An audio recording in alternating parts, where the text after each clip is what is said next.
Hear NFL legends, players, coaches, and media members from around the country sharing their insights and stories with us year-round. Here on Thursday night, Tailgate. All right, now back with us and making his 8th appearance here on Thursday Night Tailgate is Randy McMichael. Let me remind you about Randy's background. He is from Griffin, Georgia, which is about 45 miles south of Atlanta. Not only was Randy one of the top 50 football players in the state of Georgia when he was in high school, he also lettered in basketball and track. He attended the University of Georgia, where he was a 3-year letterman. In 1999, he was named a first-team freshman All-American, and in 2001, named a first-team All-SEC player. Finished his college career ranked 9th on Georgia's all-time receiving list.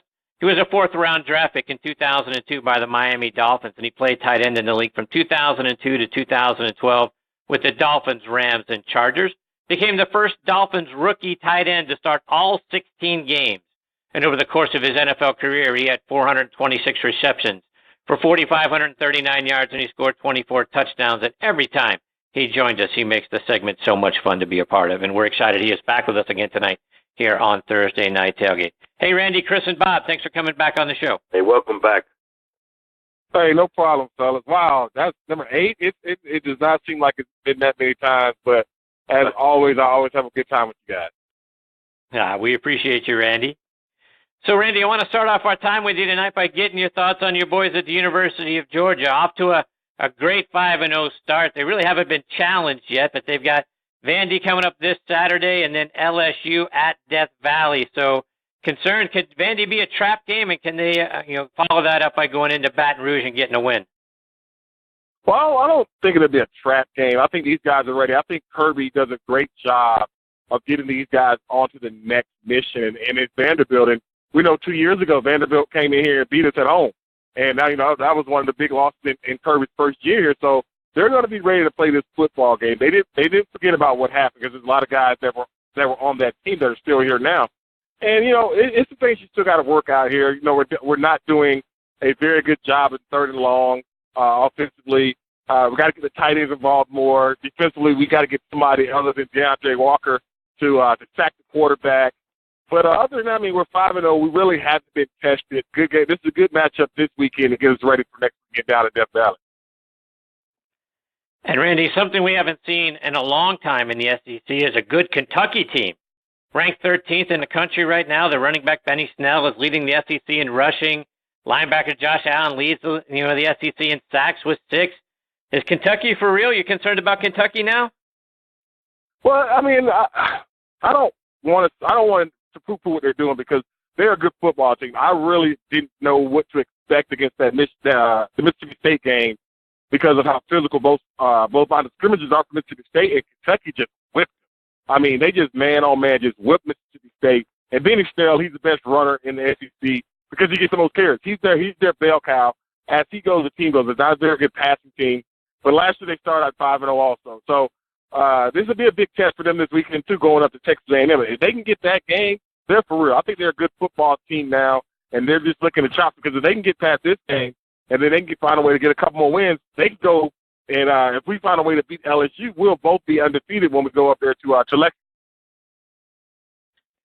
And Randy, I'm a big Steelers fan, and coming up this Sunday, we got Falcons-Steelers, and it sort of feels like a must-win for both teams. So your thoughts on the Falcons and the Steelers? Break down that game for me.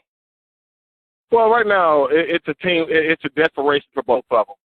And you hate to say that this early, but it is. If you look at where they are in the divisions that they're in, and the Pittsburgh thing, it's worrisome to me because I know when I played, before I played, and after I played, you never heard stuff coming out of Pittsburgh. And these last couple of years, it's been so much noise coming out of that locker room.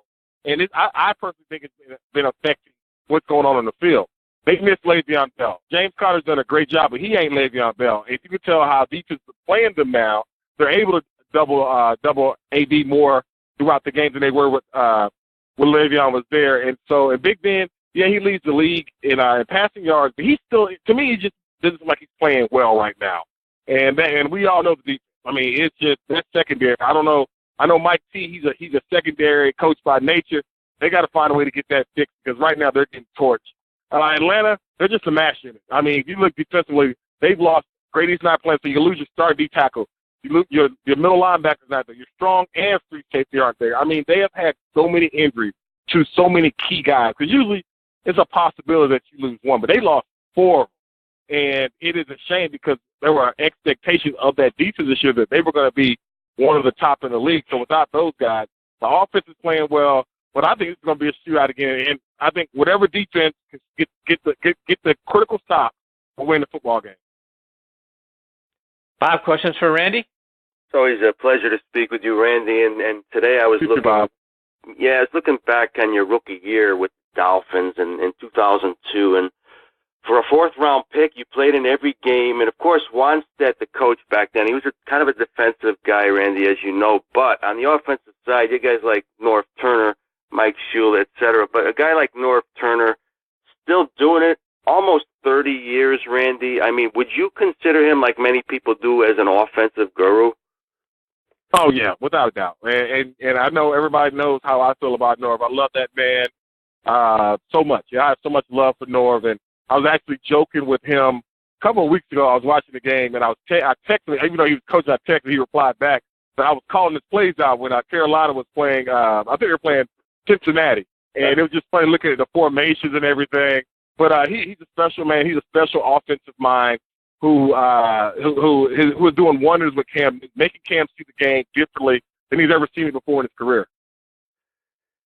And I was talking earlier in the show, Randy, you caught over 400 balls in your career, and you could have caught many more. And I'm sure back in the time, even though tight ends are the most unselfish people, I think, on a football team, you probably wanted the ball more. But was that a thing that you always had a way? You know, I want the ball, but then I have to block. I mean, how did you handle that?